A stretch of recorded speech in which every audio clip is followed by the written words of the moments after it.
Tell me, do you bleed? No, but this movie sure did at the box office.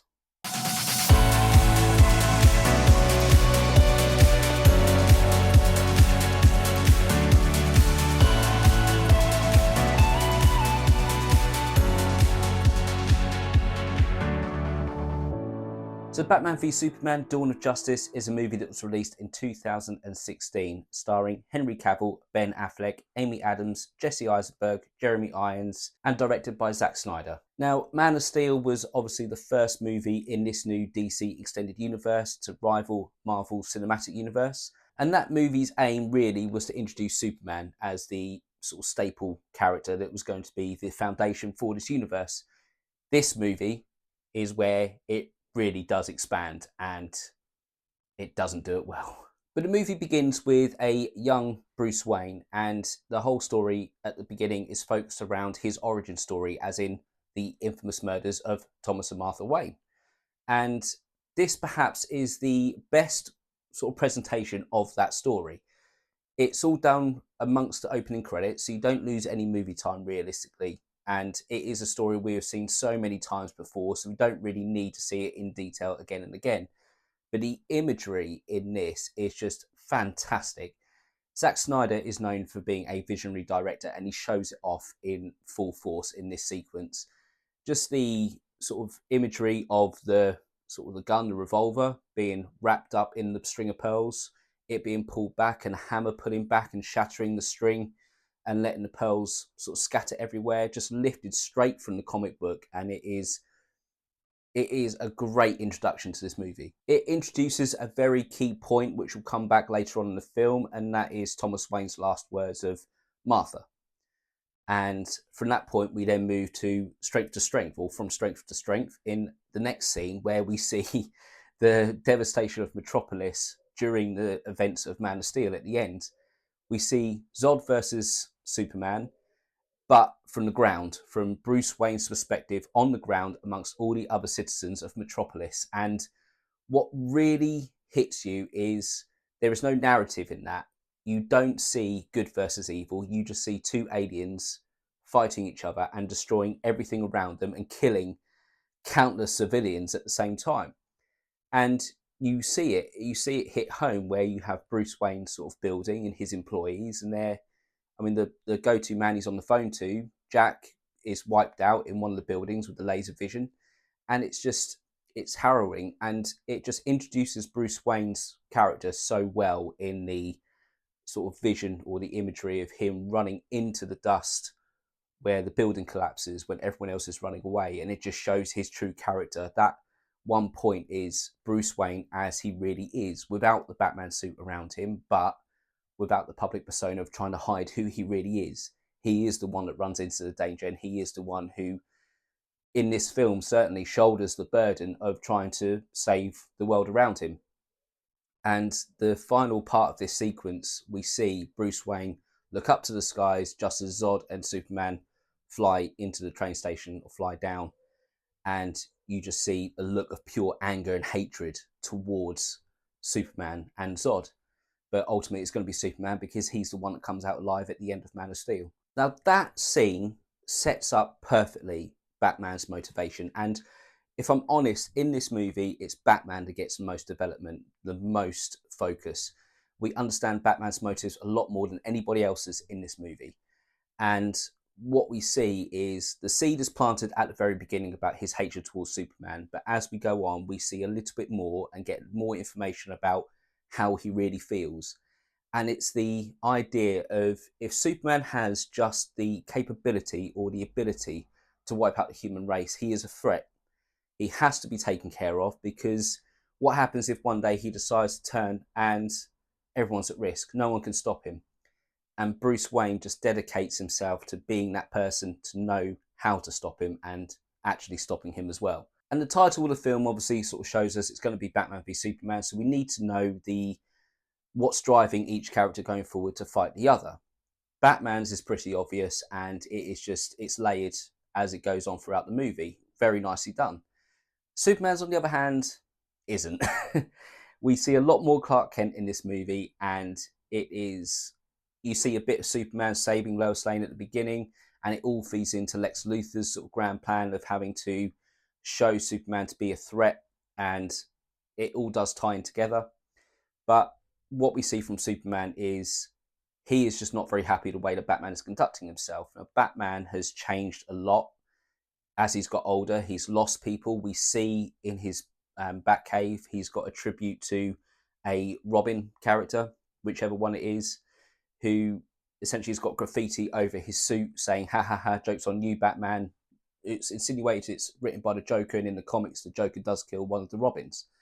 And it's a nice little nod to the idea that that has changed him to now no longer be that person who separates himself, who sticks strictly to the line between him and the criminal side of not killing people, not hurting people. He's now sort of straying across that line quite regularly.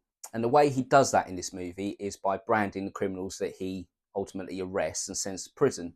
And those criminals, when they spot the branded individuals in prison, they do go and attack them, and it's insinuated they kill them as well. So realistically, Batman is giving his own version of a death sentence to these people, which Clark Kent and Superman aren't very happy with at how he's administering justice in his own way. Now, the majority of the events of this movie are sort of events that are manipulated by Lex Luthor behind the scenes. We have Superman basically answering to a committee after the events of Metropolis in the first movie, and we also see an instance where he saves Lois Lane out in the desert, and he flies through a wall and takes out the person that's holding a gun to her head. And it's key to sort of decipher the difference here, because I watched the Ultimate Edition. I always watch the Ultimate Edition of this movie. And in that version, you see that the sort of the bad guys, the evil guys, are burning the bodies of the people who they kill.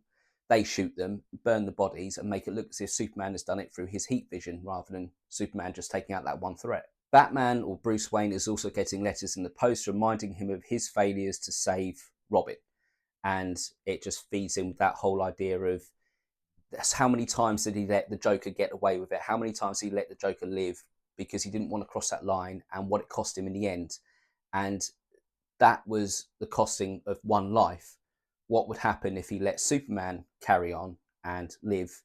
The devastation that that could cause based on what he'd already seen is just, 7 billion times worse, because it's the complete annihilation of planet Earth. Now, Lex Luthor is using sort of Superman, or the claims that Superman is going out and sort of giving himself rogue missions to kill people, to save people he cares about, in order to show him as being a threat to the human race, and sort of fueling the concerns that Batman has, but also for his own means, so he can go onto the Kryptonian scout ship from the first movie that Zod arrived in Metropolis in, so he can then obviously learn more about where Superman came from, about the Kryptonian sort of world and all the history that came with it. So throughout this movie, there is some investigation work going on with Lois Lane and Batman, Bruce Wayne. And it turns out they are both looking into the same thing. They're both leading back to Lex Luthor. But it's Batman's that's the most interesting, because his investigation does lead into the jumping off point for the introduction of the Justice League. Whilst Wonder Woman is in this movie as Diana, and later on as Wonder Woman, we do get a little bit of an introduction into the other superheroes. And that's all through a flash drive, which is recovered from Lex Luthor's sort of database. And the information on it, after Batman breaks into it, shows individual folders with individual logos associated with individual superheroes. It's a nice little nod to the comics, but is a question of why Luthor's done this or who's done this. And it has sort of some introductory material. So the first thing we see is, well, we do see sort of flash on CCTV camera footage. Barry Allen is stood watching a robbery take place. A flash of lightning happens, and all of a sudden the robber is taken out, and Barry Allen has disappeared for a microsecond. We then see Cyborg being born with a box, which we know later on what that is, but for the time being it's a box put on there onto a board, like a circuit board, and it brings him to life screaming in pain. We then see underneath the sea Aquaman sort of coming out of a sort of underground cavern and sort of poking at the camera with his trident, and it cutting away. And we also get a hint to Diana's past, where we see her sort of World War I looking exactly the same as she does now in modern day, with sort of a gang of individuals that do look like a mismatched group of people put together. And that ultimately leads into her solo film. But we obviously see that Diana isn't what she presents to be. There is something more to her, and we all already know what that is, the fact that she is Wonder Woman, she is a god. So the movie goes on, and Batman's sort of reasoning towards sort of turning against Superman is more and more. You've got Alfred sort of throwing in the whole idea of, this isn't the person you need to be going after, this isn't your enemy, he's only shown himself to be good, he's only shown himself to be on the side of the human race. But Batman isn't interested. He feels as though he's already been burnt once from a lesson he hasn't learned, so he needs to learn it now and inflict that lesson. He arms himself up. You see the gadgets that he has. You can see the preparation in there, the training, and it's all there in the build up to this fight where he's going to take down Superman. The only thing missing from that is Superman's motivation to fight Batman, and that's where Lex Luthor comes in. Lex Luthor knows the identity of Superman. He also knows the identity of Batman. That's hinted at quite early on. But using that knowledge, he has essentially kidnapped Lois Lane to get Superman's attention, but he's then ordered the kidnapping of Martha Kent. She's now in a warehouse somewhere. He doesn't know where she is. There's nothing that Superman can do other than follow Lex Luthor's instructions, and they are to go and kill the Batman. It's a little allegory that's there with the idea of him controlling God, because no one else can beat him, and realistically the only person that could beat him would be Batman, and he's deciphered that, so it's the idea of him going to get Batman. But it doesn't really make sense as to why that is or what his game plan is in the end. But we've got the title of the movie there, we know what was going to lead to, and it's there now. And unfortunately it is disappointing, because the movie builds it up to the climax of being the fight between Batman and Superman, something that not only have they never been on screen together in live action, but they've never fought each other. And this is the most interesting storyline between them, lifted straight from the pages of The Dark Knight Returns. You've got the same suit that Batman's wearing in that. You've got the gadgets, some of the lines are delivered. And the fight is quite good. It is great to see sort of Superman being weakened down to that of a normal mortal man, and then just seeing actually how proficient Batman is with his martial arts training and being able to easily beat down anyone that comes sort of, or that stands in his way, that's of mortal being. This fight also does show Batman to be a high level or master tactician, in that he builds a kryptonite spear to use against Superman as the final blow, and he buries that right down in the pits underneath the building where this fight is taking place. And the whole fight is basically him trying to lure him down into the pits to then kill him. And this is perhaps the most controversial point in the movie, and the one point that everyone sort of digs out when they're criticising this movie, and that is the shared name of both Bruce Wayne and Clark Kent's mum. When Batman is about to deliver the killing blow, Lois turns up and begs for him not to do it, but there's clearly no reasoning with Batman. He sees one aim, one objective, and he needs to do it. That is until Superman, Clark Kent, utters the words, "Save Martha." And it does echo back to Thomas Wayne's last words. It hits Bruce quite deep. He wants to know why you said that name, and Lois answers, that's his mum, that's his mother's name. And all of a sudden, there's a change of heart. Batman drops the spear. He realizes actually there's more to this person than just being an alien who can wipe out everyone on Earth. And there's a truce. Batman goes off to save Martha in easily one of the most amazing scenes in the DC extended universe. And Superman then goes off to apprehend Lex Luthor. But the problem is that Lex Luthor's on the scout ship. He's already been working on something else, and that is merging his DNA with that of General Zod, whose body he's managed to fish out of the archives after negotiating with certain people. And he has then created a clone, a Doomsday.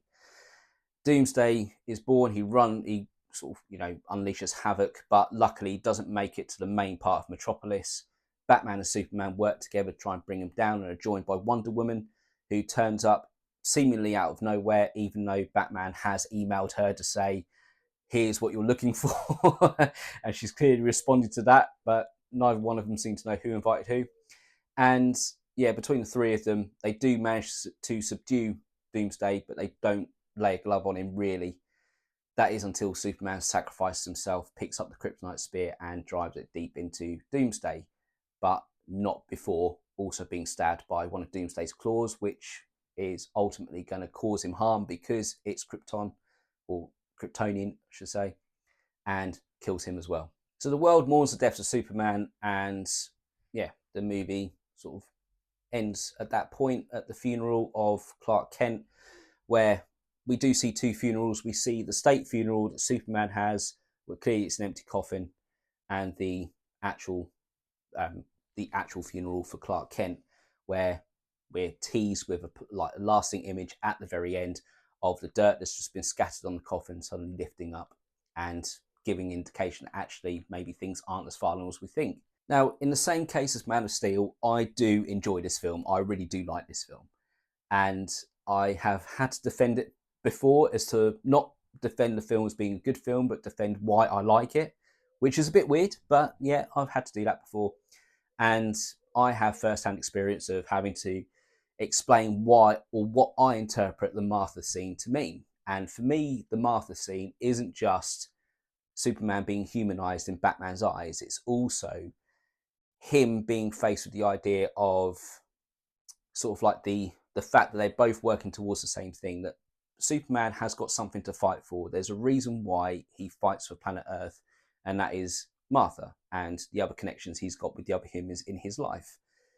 Batman does what he does because his parents were killed, and it's a contrast there, but it is a contrast that works towards the same goal.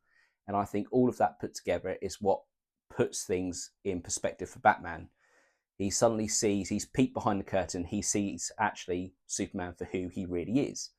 And whilst the delivery isn't great on that, I do like the message that sits behind it. Having said that, I do think there would have been a better way of delivering that message, and that is Superman actually sacrificing himself against Doomsday for planet Earth to save the world. Something that arguably someone who didn't have any attachment to that world wouldn't have done.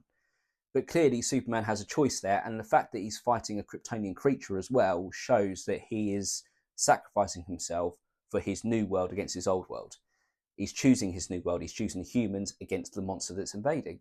And that, for me, would have been more of a tragedy in the fact that Superman would have proven himself to Batman as being the good guy, the only person he needs to convince, and the only person that could have beaten him. He would have convinced him, but in doing so, he would have died. That, for me, would have made more sense, and I think perhaps would have removed a lot of the controversy around this movie. But I do like the choices they made. I like the fact that the Superman we have in this movie is just an extension of the one from the previous one. We do see him sparingly in this. We do see a bit more Clark Kent, although again, he's quite sparingly used. But realistically, we have had a lot of Superman in the previous movie, and we do know enough about him to carry it through and accept the choices he makes in this one. Now, when Ben Affleck was cast as Batman, there was a lot of backlash, similar to when Heath Ledger was announced as the Joker in The Dark Knight. But again, they've got it so right. He is brilliant as Batman in this movie. Not just because this Batman is a different one than we've seen before, but also the way he delivers everything. There is just a jadedness about him that you just feel, and you just see that there's no reasoning with him. Once he's made up his mind, that's it. There's no reasoning. There's nothing else coming into it. And I do like the brutality behind him. I like the idea of a jaded Batman, the person who has tried to do right for so long, and it's just come back and bitten him, and he's the one that's had to suffer and go on as other people have died around him because of his decisions, to the point where it's now no more. And it is a character that's lifted straight out of Dark Knight Returns, and it is one of my most favourite incarnations of the Batman character.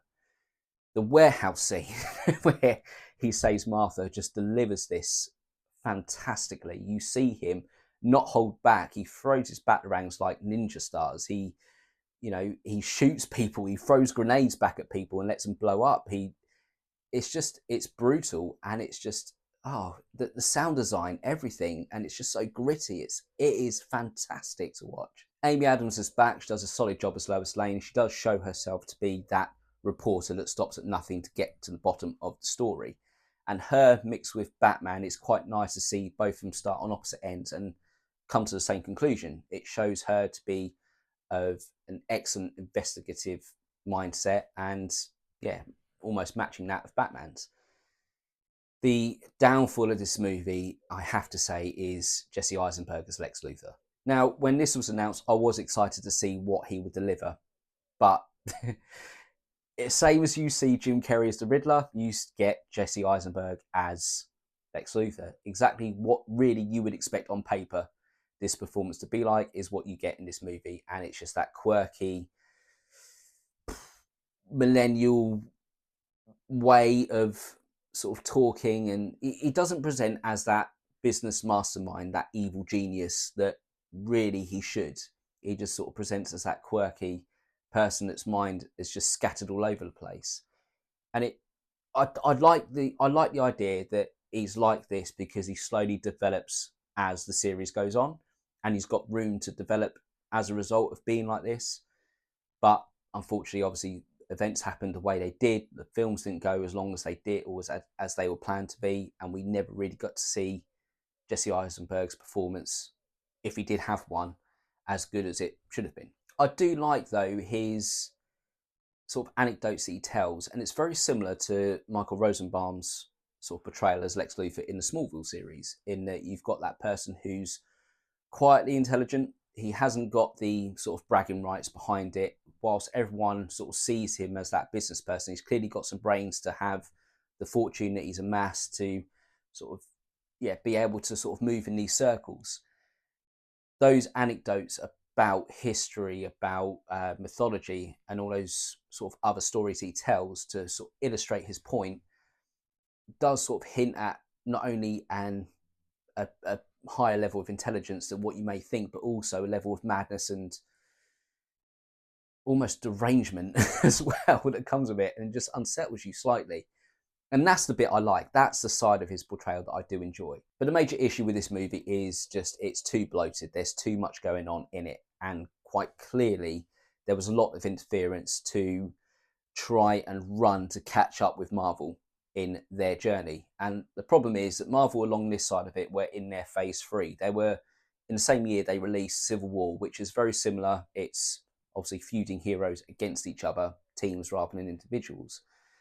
But they had been they were so far down the line with their character development, and the fact that every single person knew each individual character with the exception of perhaps 2, that everything sort of felt organic. You didn't really have to explain any decisions or any reason, motives, why things were happening, because the characters already taken shape.